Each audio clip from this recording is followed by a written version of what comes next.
Book fans, my nerdy friends, my geeky compadres, welcome to Running with Comics Lightning Round Reviews for week of, what's the day, the 10th? 7th, August 7th. Hi.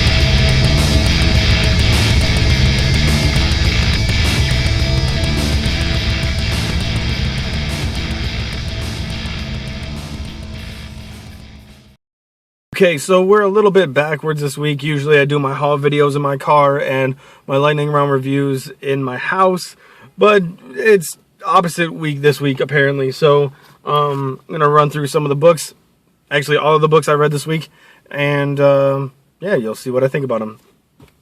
First up, Trillium issue number 1. I kind of did like a really quick review of this book in my haul video. I really enjoyed it.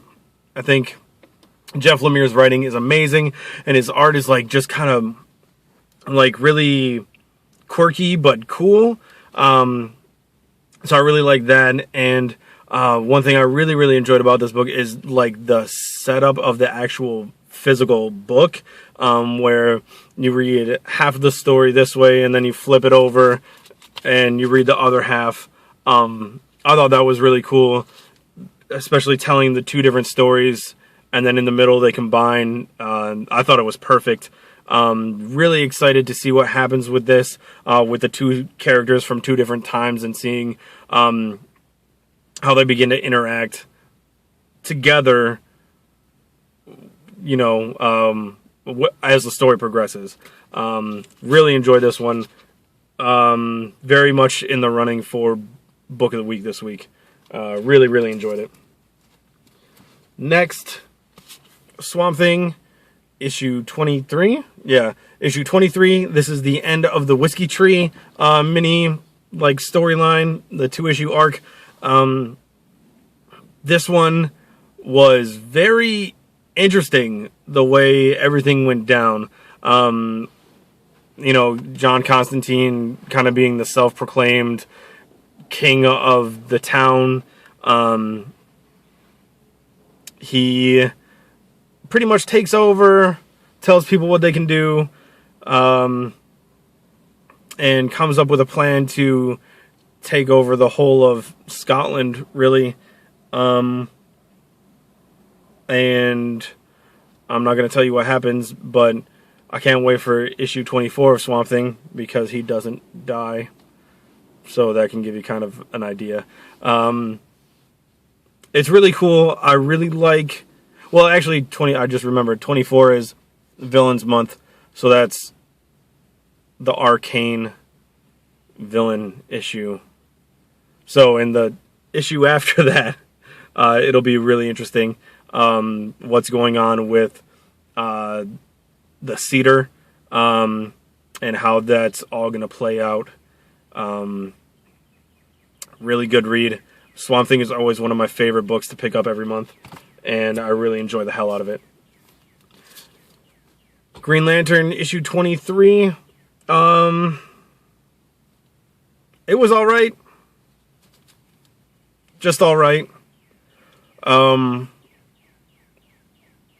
think this is gonna be in the dropped pile for me. I mean, I love Green Lantern, but I think I love classic Green Lantern. So like the old, like volume 1, volume 2 Green Lantern, more than what's going on here. I don't know, it's just not exciting me. So much so that I can't even remember what really happened in this issue. Man.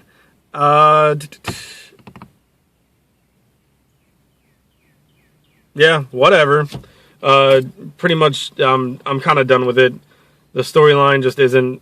There's no really cohesive storyline. It's just kind of, here's some stuff that's gonna happen now, and then next issue will be some more stuff that's happening.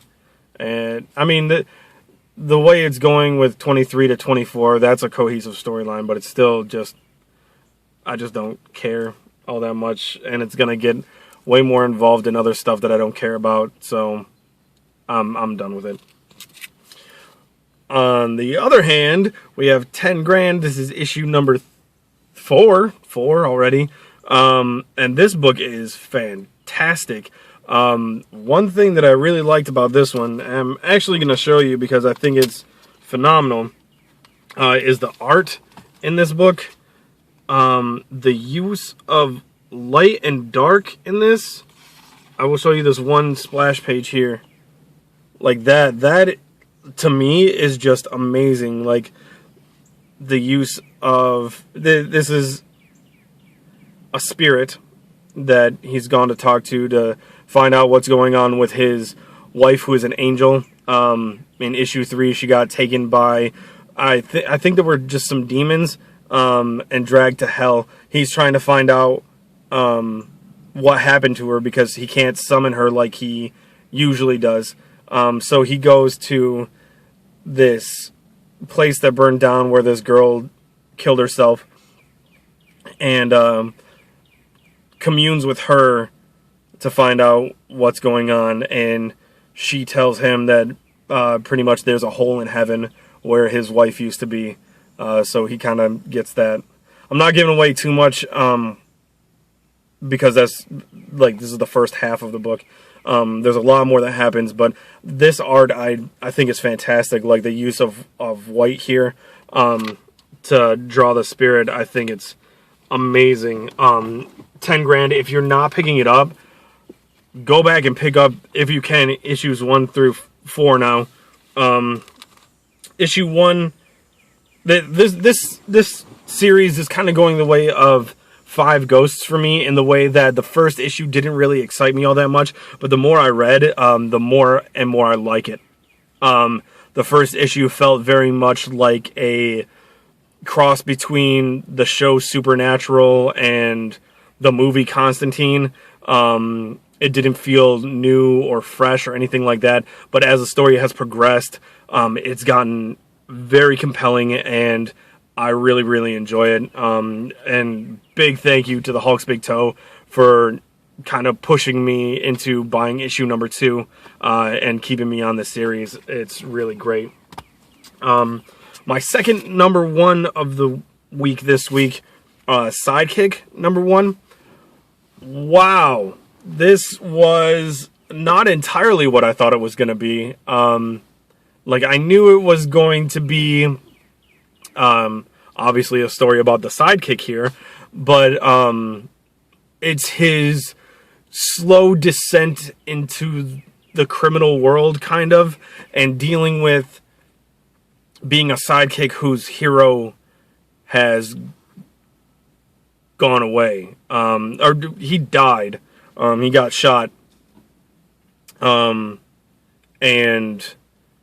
he's dealing with being just the sidekick and the way society sees him, and he gets all just messed up. At one point in the book, he is, I guess it's kind of a spoiler alert, but I find it really funny.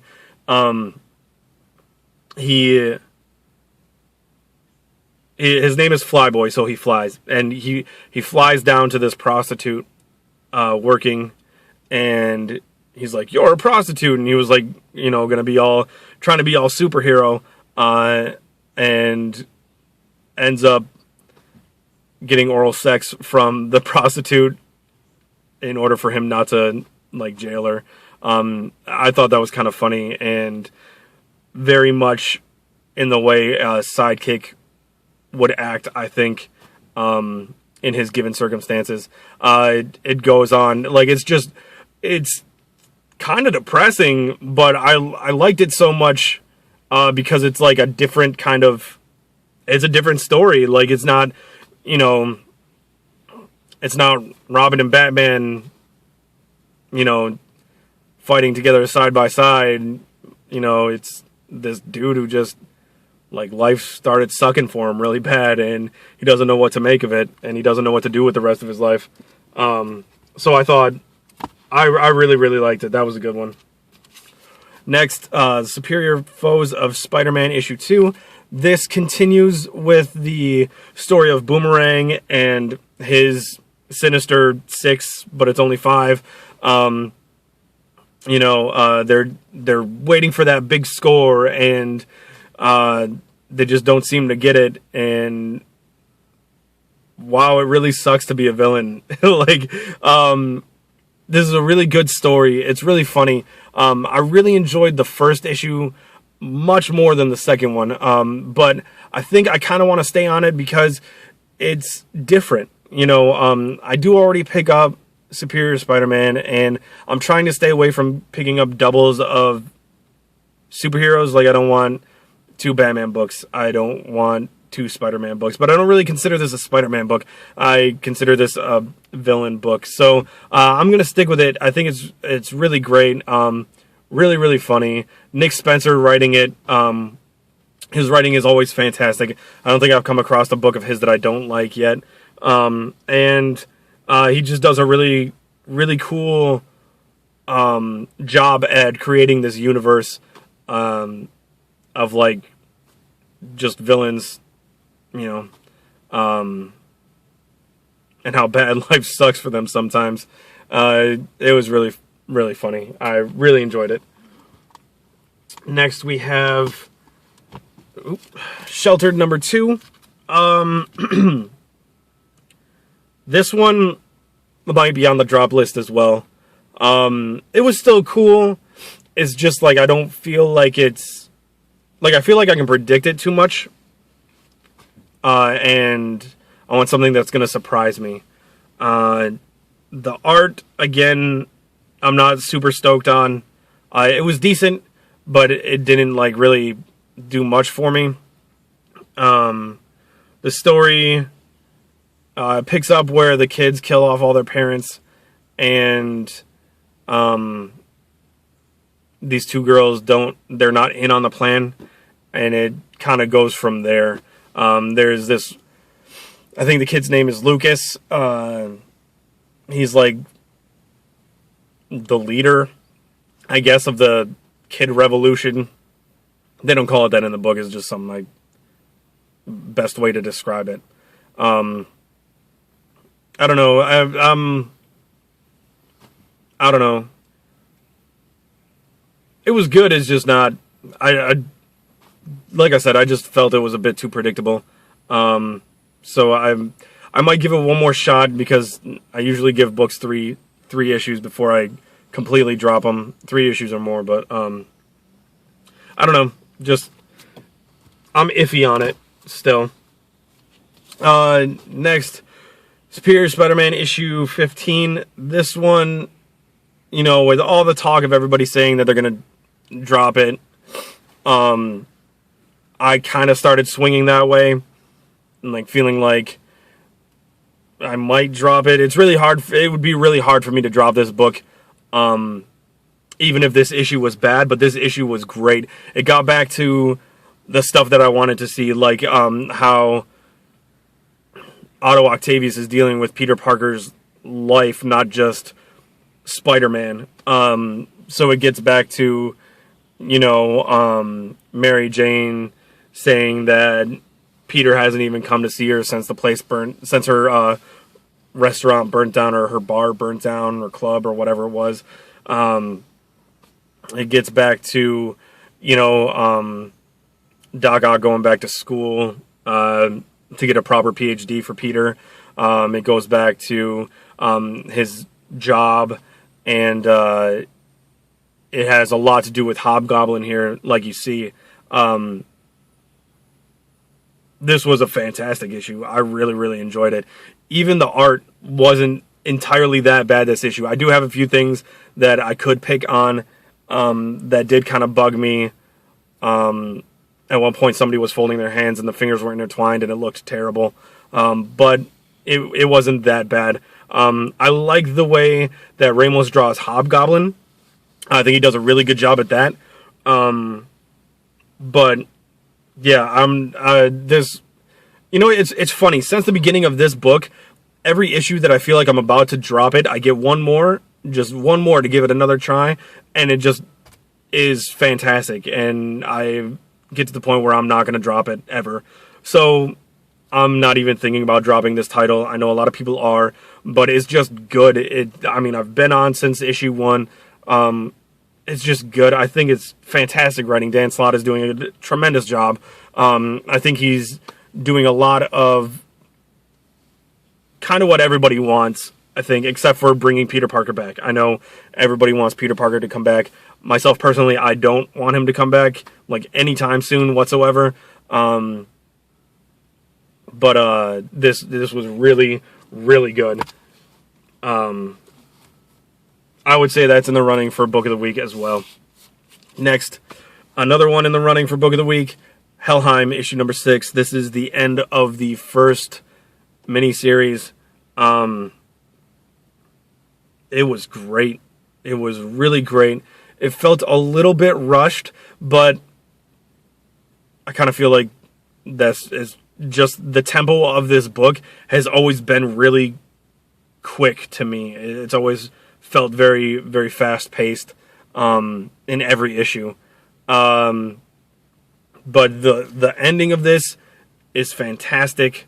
And I know I've said it quite a few times that I've talked to Cullen Bunn on Twitter, and he said that it's not the last we're going to see of Ricard, and that proves it right there. So we have more to see of the Helheim title. I also talked to Cullen Bunn yesterday, and I know it was kind of an issue with me and the other 3 guys from 4 guys. We were talking about it, and we were hoping that Joelle Jones was going to come back as artist. I asked him last night, and he said that that's the plan, for her to be on the art still for the next arc. I asked him if there was any schedule for releases. He didn't answer me. So I'm guessing it's all pretty much up in the air right now. But we do know that Ricard is coming back. We do know that Cullen Bunn is writing it, and we do know that Joelle Jones will be drawing it. And I look insanely forward to reading more Helheim, because it's been a fantastic book from issue 1. I mean, it's just great. Next, Deadpool kills Deadpool. Wow, I was kind of let down with this issue. I don't know if it's that the humor was lost on me, but it usually isn't with Deadpool. I usually get all the jokes, but this one just wasn't as funny. We get a little bit more of why Deadpool is killing all the Deadpools. I'm really kind of glad this is a miniseries. It might just be this issue, but it didn't excite me all that much. And it's really weird for me to say that about a Deadpool book, because Deadpool always gets me laughing and excited, and I think it's always great, but this issue just didn't do it for me. The one thing I did enjoy was Pandapool. There's a Deadpool that is a panda bear. I thought that was fantastic. All the variations of Deadpool, I think, are pretty funny. But I don't know. I don't know. If it's like the other Deadpool minis, it's only 4 issues, and that'll be that. So, we'll see. If this wasn't a mini and a character that I really enjoy, I would drop it. But seeing as how it's a mini series, I'm gonna pick it up until the end, and I love Deadpool anyway. So, yeah, I'm just gonna stick with it. Next, this is the Trinity War tie-in Phantom Stranger issue. Phantom Stranger issue 11. This was very interesting. Basically, Batman, Katana, Deadman, and Phantom Stranger go to heaven to speak to Dr. Light and see if he can tell them anything about what happened as far as his death is concerned. The team here was very interesting, in my opinion. But I want to know why nobody can draw a decent freaking Deadman ever, except for in Justice League Dark. Deadman looks like he's back to being that freaking scarecrow, like with an eating disorder. He looks terrible. I don't understand why that keeps happening. But other than that, I don't really have too many like complaints about it, about the issue. It was very, very cool. They all kind of sneak their way into heaven, and you see glimpses of each member of the team's own personal heaven, kind of, and that was really interesting. You know, they go and talk to Dr. Light, and I'm not going to really spoil it or anything like that, but very interesting. Can't wait. I think Justice League of America comes out this Wednesday to continue the Trinity War. I'm enjoying the hell out of the Trinity War. It's just been really, really good, and yeah, fantastic. And last but not least, I didn't have this in my like haul video because I didn't hear about it until somebody mentioned you didn't pick that book up. So I went back to my shop. I needed to get bags and boards anyway, so went back to the shop and picked this book up, Burn the Orphanage. Very interesting. It's very in the vein of like Double Dragon, Street Fighter type entertainment, I guess. There's a lot of fighting that goes on. It's very the art in it is, it's drawn by the same guy who does Little Depressed Boy, which I find kind of weird for this type of book. Like for Little Depressed Boy, it kind of works because that's not an action book. It's just kind of like just like an everyday life type story. This one is nothing but action. So some of it gets kind of lost, but there's one panel in this where it looks like it's taken straight off the screen from Double Dragon. And it was great. I really enjoyed it. Growing up on games like that, I automatically liked this book. Yeah, it was just really good. It's about the story of this kid who survived his orphanage being burnt to the ground, and him trying to find out what happened and who burnt the orphanage and why it was burnt. And he just kind of goes on a rampage, just beating the shit out of a whole bunch of people. He teams up with a guy named Bear and this female character, who they just go and beat the crap out of people. And if there's one thing I can tell you that might get you to buy this book, is there is stripper ninjas in it. Stripper ninjas. Go buy this book.